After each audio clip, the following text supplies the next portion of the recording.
اچھا استاد وہ نہیں جو کتاب پڑھائے، اصل استاد تو وہ ہے جس کی بات دلوں کو چھو جائے۔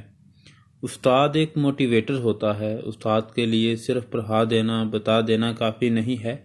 عمل کے لیے اکسانا، قوت ارادی پیدا کرنا، عزم پیدا کرنا، انرجی پیدا کرنا استاد کا ہی کام ہے۔ پچھلے 100 سال کے اندر اگر دیکھا جائے تو انہی ملکوں نے ترقی کی ہے جہاں پر پڑھانے کا لائسنس ہے۔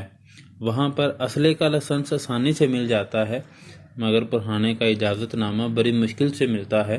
اس کی وجہ یہ ہے کہ اسلحے سے صرف اتنے لوگ ہی مر سکتے ہیں جتنی گولیاں اس میں ہوتی ہیں، جبکہ ایک استاد میں لامحدود گولیاں ہوتی ہیں۔ اس میں اتنا بارود ہوتا ہے کہ یا تو وہ پوری نسل کو اڑا کر رکھ دیتا ہے یا بنا دیتا ہے۔ ترقی یافتہ ممالک میں اسے پڑھانے کا لائسنس دیا جاتا ہے جس میں یہ چند خصوصیات ہوں۔ مثال کے طور پر وہ استاد متعلقہ مضمون پر مکمل مہارت رکھتا ہو۔ مضمون پر مہارت کا مطلب ہے کہ اپنے مضمون کو وقت کے ساتھ ساتھ اپ گریڈ کرتا ہو اور اس میں بات چیت کرنے کی مکمل صلاحیت موجود ہو۔ استاد اپنی بات اپنی شاگردوں کو سمجھانا جانتا ہو۔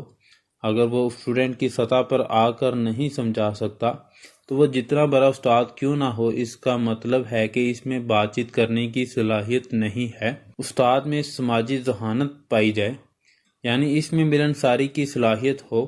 اس کی وجہ یہ ہے کہ استاد کو انسانوں کے ساتھ کام کرنا ہوتا ہے۔ اگر وہ ملنسار نہیں ہوگا تو کام کیسے کرے گا؟ استاد میں اگر موٹیویشن نہیں ہے، جذبہ نہیں ہے تو وہ استاد نہیں ہے۔ حضرت علی بن عثمان الجویری رحمۃ اللہ علیہ اپنی کتاب کشف المحجوب میں فرماتے ہیں، برتن سے وہی نکلے گا جو اس میں ڈالا گیا ہے۔ اگر استاد کے پاس موٹیویشن نہیں ہے تو وہ موٹیویشن دے بھی نہیں سکتا۔ یہ پڑھانے والی چیز نہیں ہے، یہ دینے والی چیز ہے۔ اگر استاد خود پیاسا ہو تو وہ دوسروں کو پیاسا بنا سکتا ہے۔ استاد میں آگے بڑھنے کا جذبہ ہو، کیونکہ استاد وہ شخص ہوتا ہے جس نے قوم کو آگے بڑھانا ہوتا ہے۔ اگر وہ خود آگے بڑھنے والا نہیں ہے تو کبھی بھی آگے بڑھنے والے لوگ پیدا نہیں کر سکے گا۔ اگر استاد چاہتا ہے کہ اس کا ملک ترقی کرے تو استاد کو چاہیے کہ وہ خود پر کام کرے، اپنی صلاحیتوں میں اضافہ کرے تاکہ وہ ایک اچھی قوم پیدا کر سکے۔ اگر اچھی قوم پیدا ہوگی تو ہی اس کا ملک ترقی کر سکے گا۔